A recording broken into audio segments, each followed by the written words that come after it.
जय हिंद दोस्तों, genius point 102 में आपका स्वागत है। तो आज हम लोग बात करेंगे बायोलॉजी की क्लास की। बायोलॉजी का हमारा फर्स्ट लेक्चर रहेगा, जिसमें हम लोग आज परिचय इसके बारे में देख लेते हैं। परिचय के बारे में इसमें हम लोग समझ लेंगे कि इनके जनक कौन होते हैं, विज्ञान किसे कहते हैं, उसके बाद सर्वप्रथम इसका प्रयोग किसने किया था, इन सभी के बारे में आज इसमें हम लोग बातें करेंगे। ठीक है ना, कहाँ पे किसने वर्गीकरण किया था उसके बारे में भी देखेंगे।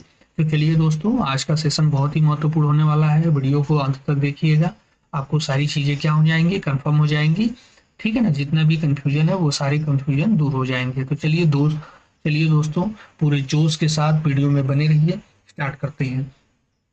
जीव विज्ञान किसे कहते हैं? विज्ञान की वह शाखा है जिसके अंतर्गत क्या होता है, समस्त सजीवों और जीवधारियों का क्या करता है, वर्णन किया जाता है, विस्तृत अध्ययन किया जाता है। उसे ही हम लोग क्या कहते हैं, जीव विज्ञान कहते हैं। ठीक है ना, इसमें क्या होगा, जितने भी जीव जंतु हैं उसमें क्या होगा, उनका विस्तृत अध्ययन किया जाएगा। उसे ही हम लोग कहते हैं जीव विज्ञान। ठीक है ना, आगे समझ लेते हैं कि बायोलॉजी शब्द का प्रयोग सबसे पहले किसने किया था। लैमार्क और ट्रेविरेनस ने किया था। कौन किए थे? लैमार्क थे, और उसके बाद एक और वैज्ञानिक थे जिनका नाम था ट्रेविरेनस।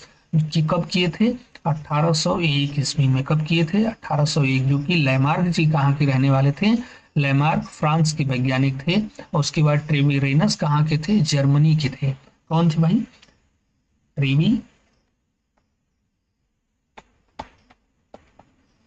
ट्रेविरेनस, जो कि कहाँ के रहने वाले थे? जर्मनी के रहने वाले थे। सॉरी,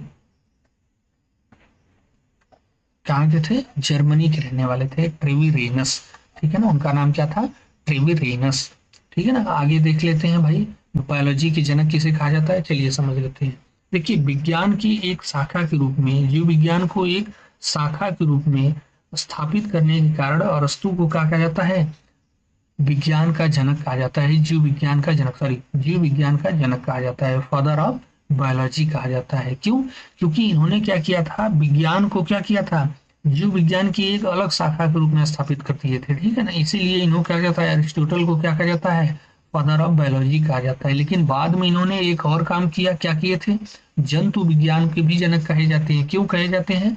क्योंकि इन्होंने एक अपनी पुस्तक लिखा था, उसमें क्या किया था, 500 जंतुओं का वर्णन किया था। 500 जंतुओं का वर्णन किया था, इसीलिए इन्हें कहा जाता है फादर ऑफ जियोलॉजी भी कहा जाता है। तो ठीक है, यहाँ पे समझ लेंगे कि फादर ऑफ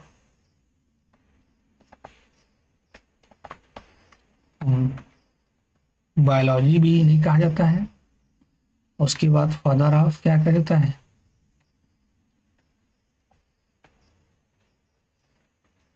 जूलॉजी भी कहते हैं। ठीक है ना, किसको? अरस्तु जी को।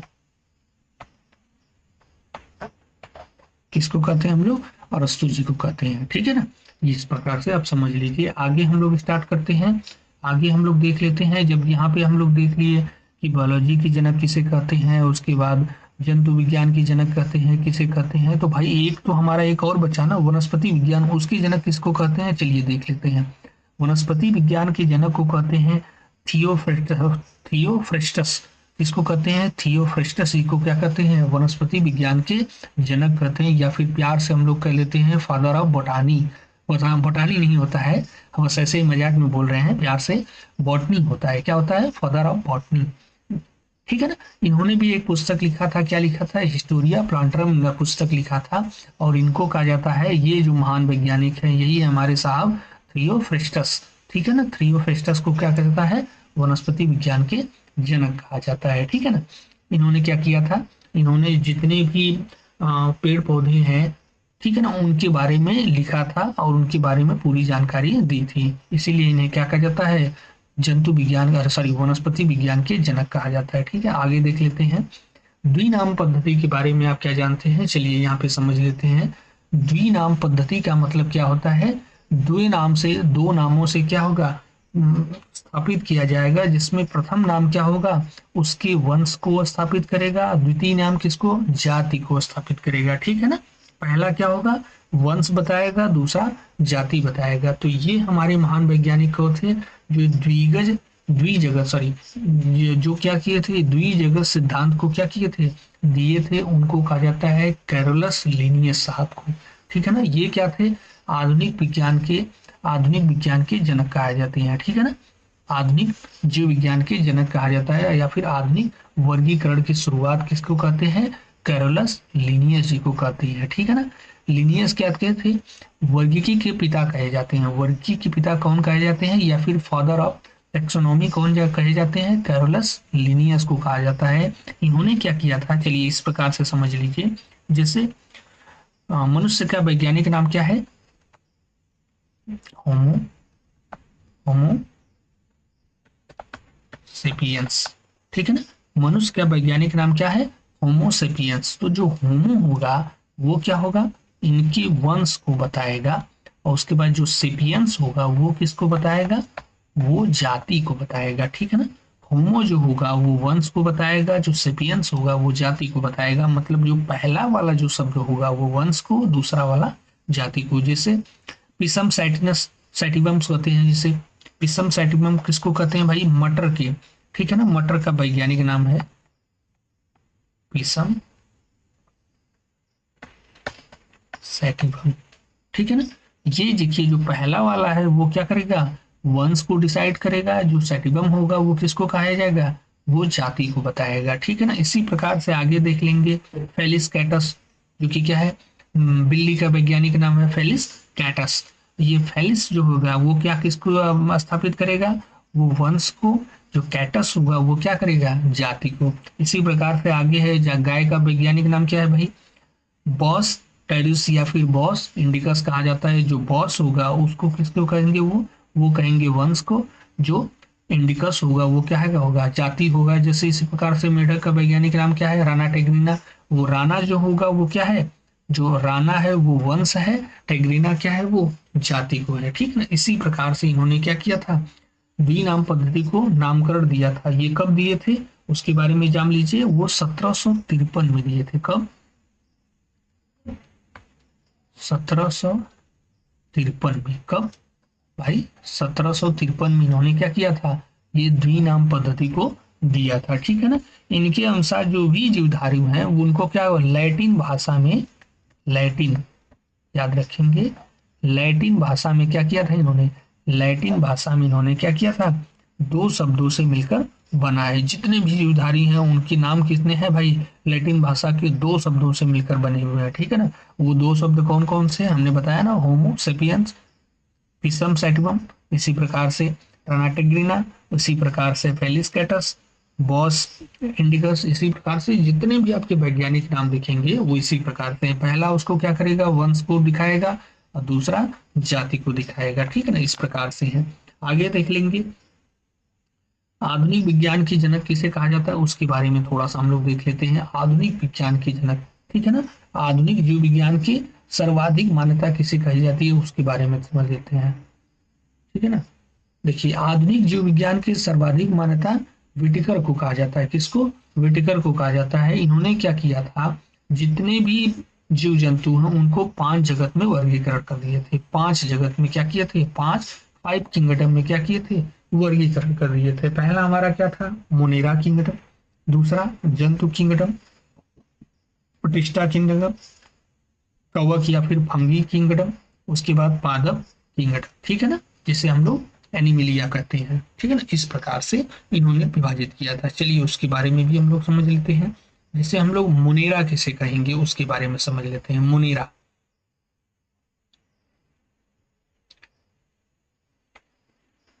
मुनेरा किसे कहेंगे, मुनेरा क्या होता है, यह एक कोशिकीय प्रोकैरियोटिक जीवों का क्या होता है, यह एक कोशिकीय प्रोकैरियोटिक जीवों का क्या होता है, समूह होता है, जो कि क्या करता है, यह जो कि क्या करता है। इसकी बात की जाएगी तो इसमें न तो कोई संगठित केंद्रक होता है, न ही विकसित कोशिकांग होते हैं। इसमें एक और चीजें होती हैं, इसमें केंद्रिका झिल्ली का क्या होता है, अभाव होता है, मतलब केंद्रिका झिल्ली 9 के बराबर होती है, ठीक है ना। और ये जो जीव जंतु होते हैं ये क्या होते हैं, ये होते हैं मृतजीवी परजीवी, ठीक है ना। ये क्या होते हैं, मृतजीवी परजीवी दोनों होते हैं, ठीक है ना। ये क्या करते हैं, अपना भोजन कैसे बनाते हैं, स्वपोषी होते हैं, ठीक है ना। प्रकाश संश्लेषण के द्वारा भी बनाते हैं, रसायन संश्लेषी के द्वारा भी अपना क्या करते हैं, भोजन बनाते हैं। जैसे इसमें 2 आते हैं मुख्य रूप से, बैक्टीरिया आते हैं, माइक्रोप्लाज्मा आते हैं। बैक्टीरिया क्या होते हैं भाई, ये इस प्रकार से समझिए।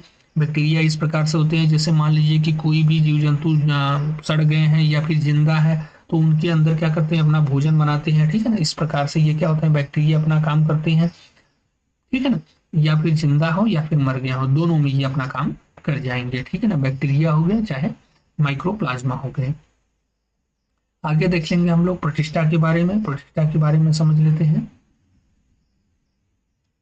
प्रतिष्ठा क्या होते हैं, ये एक उसकी यूकैरियोटिक जीवों में आते हैं, हालांकि कभी कभी ये बहुकोशिकीय में भी आते हैं। इसमें क्या होता है, मुख्य रूप से जो केल्प होते हैं या फिर समुद्री घास होती है वही सब आती हैं। जैसे इसमें हम लोग देख लेंगे अमीबा होते हैं, यूग्लिना होते हैं, पैरामीशियम होते हैं, ये सभी क्या होते हैं, ये सभी प्रतिष्ठा के अंतर्गत ही आते हैं।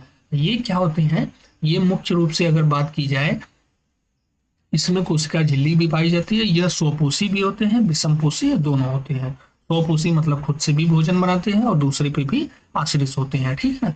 इसमें शैवाल अगर बात की जाए, प्रोटोजोआ होता है, यूग्लिना हो गया, पैरामीशियम हो गया, अमीबा हो गया, ये सभी क्या होंगे, इसी में आते हैं। जैसे आप यहाँ पे चित्र देख रहे हैं, ये क्या होते हैं, समुद्र में लगभग में पाए जाते हैं प्रतिष्ठा, ठीक है। आगे बात की जाएगी। प्रतिष्ठा के बाद हम लोग बात करेंगे कवक की या फिर फंगी की बात करेंगे। कवक की बात कर लेते हैं, चलिए देख लेते हैं। कवक की बात की जाए तो ये क्या होते हैं, बहुकोशिकीय यूकैरियोटिक जीव होते हैं, ठीक है ना। ये बहुकोशिकीय होते हैं और ये क्या होते हैं, विषमपोषी होते हैं, जो कि अपना भोजन कैसे बनाते हैं, सड़े गले कार्बनिक पदार्थों पर निर्भर होते हैं, या फिर इसे हम लोग मृत जीवी भी कह सकते हैं। जिसमें क्या होता है, जिसमें मशरूम आता है, उसके बाद क्या आता है, इसमें इसमें पेनिसिलियम आता है, ठीक है ना। ये क्या होते हैं, दूसरे पर आश्रित होते हैं, मतलब जो भी जीव जंतु मर जाते हैं उसी पर ये क्या होते हैं, विषमपोषी होते हैं, ठीक है ना। ये क्या होते हैं, जितने भी मान लीजिए कि अगर कोई पत्ती सड़ रही है, पेड़ का पत्ती सड़ रहा है, तो उसमें क्या होता है, ये अपना भोजन बना लेते हैं। जैसे इस प्रकार से यहाँ पे आप फोटो देख लेंगे तो आप समझ जाएंगे। यहाँ पे देख रहे हैं, ये आप देख रहे हैं मशरूम को, यहाँ पे जहाँ पे सड़ी गली चीजें होती है ये देख रहे हैं कवक फंगी। जैसे मान लीजिए कि आपके कभी कभी होता है उंगली में भी आपका कभी कभी सड़ने लगता है, दो उंगलियों के बीच में, तो उसे भी हम लोग फंगी कहते हैं, ठीक है ना। जैसे अगर मान लीजिए कोई पेड़ काट दिए हैं तो उस पर क्या होगा, उसके देखेंगे तना को, तो वहां पे भी क्या होगा, आपको सड़ा हुआ नजर आएगा। तो ये क्या होते हैं, यही तो होते हैं क्या, कवक होते हैं, फंगी जैसे हम लोग कहते हैं। ये देखिए जैसे सड़ी गली जगह पे ऐसी चीजें आपको देखने को मिल जाएंगी। तो ये क्या होते हैं, यही होते हैं फंगी या फिर कवक इसे कहते हैं हम लोग, ठीक है। आगे हम लोग देख लेते हैं, पादप जगत की बात कर लेते हैं। ये क्या होते हैं, ये पादप जगत क्या होते हैं, ये भी बहुकोशिकीय होते हैं, जो कि कोशिका भित्ति में होते हैं, ठीक है। ये सेलुलोज से बने होते हैं, जो कि कोशिका भित्ति वाले बहुकोशिकीय यूकैरियोटिक जीवों का समूह होता है। ये क्या होते हैं, स्वपोषी होते हैं, जो कि अपना भोजन खुद बनाते हैं, ठीक है ना। किसके, प्रकाश संश्लेषण प्रक्रिया द्वारा ये अपना भोजन खुद बनाते हैं, ठीक है ना। इसमें क्या होता है, जितने भी पौधे आते हैं, पेड़ आते हैं, वो सभी क्या होते हैं, इसी में आते हैं, ठीक है ना। जितने भी पेड़ पौधे आपने देखे होंगे वो क्या होते हैं, इसी में देखने को मिलते हैं। ये अपना भोजन क्या होते हैं, खुद ही बनाते हैं। ये क्या करते हैं, अपना भोजन खुद ही बनाते हैं। आगे हम लोग देख लेंगे, आगे हम लोग जंतु विज्ञान की बातें देख लेंगे, जंतु जगत की बात देख लेंगे। तो ये क्या होते हैं, बहुकोशिकीय जंतु होते हैं, जो कि समभोजी भी होते हैं, उपभोक्ता भी होते हैं, ठीक है ना। इसे हम लोग प्यार से क्या कहते हैं, मेटाजोआ भी कहते हैं। इसे हम लोग मेटाजोआ के नाम से भी जानते हैं।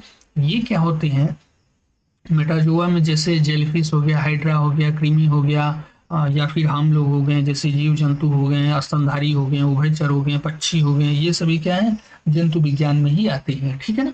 ये अपना भोजन क्या करते हैं, दूसरे पर जैसे समभोजी भी होते हैं, खुद भी बनाते हैं, दूसरे पर भी आश्रित होते हैं, उपभोक्ता भी होते हैं, ठीक है। इस प्रकार से होते हैं। चलिए आगे हम लोग देख लेते हैं। ये हमारा क्या होगा, 5 किंगडम समाप्त हो गया। और हम लोग कुछ जो जनक के बारे में देख लेते हैं कि कौन किसके जनक हैं, उनके बारे में देख लेते हैं। अभी हमने पढ़ा भी है तो उसके बारे में समझ लेते हैं। जैसे आधुनिक वर्गीकरण के पिता किसको कहा जाता है, आधुनिक वर्गीकरण के पिता किसे कहा जाता है, किसको कहा जाता है भाई। अभी तो हम लोग पढ़े हैं, क्या पढ़े हैं, लीनियस।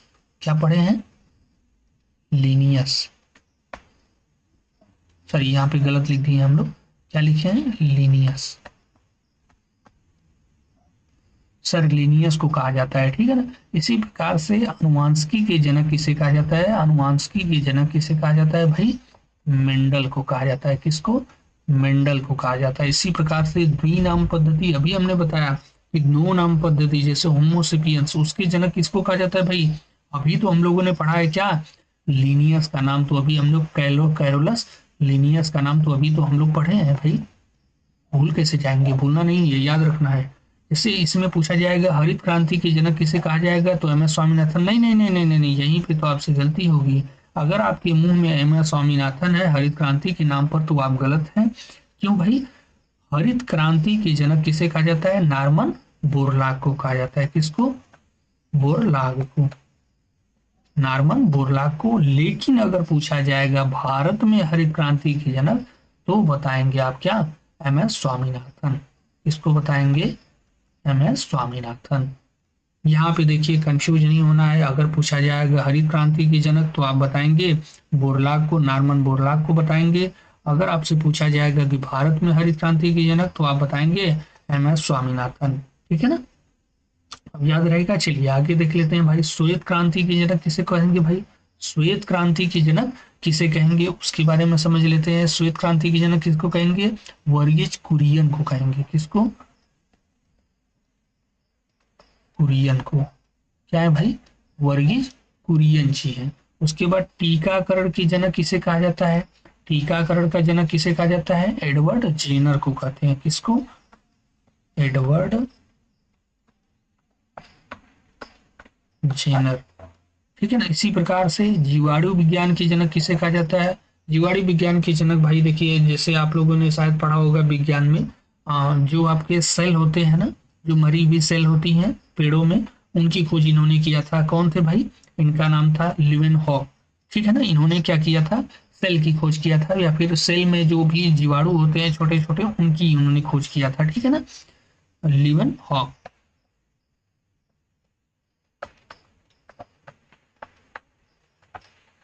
ठीक है ना। इसकी प्रकार से आगे देख लेंगे, हरित क्रांति शब्द का प्रतिपादक किसने किया था। शब्द की अगर बात की जाएगी, हरित क्रांति के जनक तो आपने देखा ही है बोरलॉग जी को। उसके बाद भारत में हरित क्रांति के जनक स्वामीनाथन जी को भी देखा है। अब यहाँ पे देख लेते हैं हरित क्रांति के प्रतिपादक, शब्द के प्रतिपादक उसको कौन के थे, विलियम जी थे। ठीक है ना, वो कौन थे, विलियम जी थे।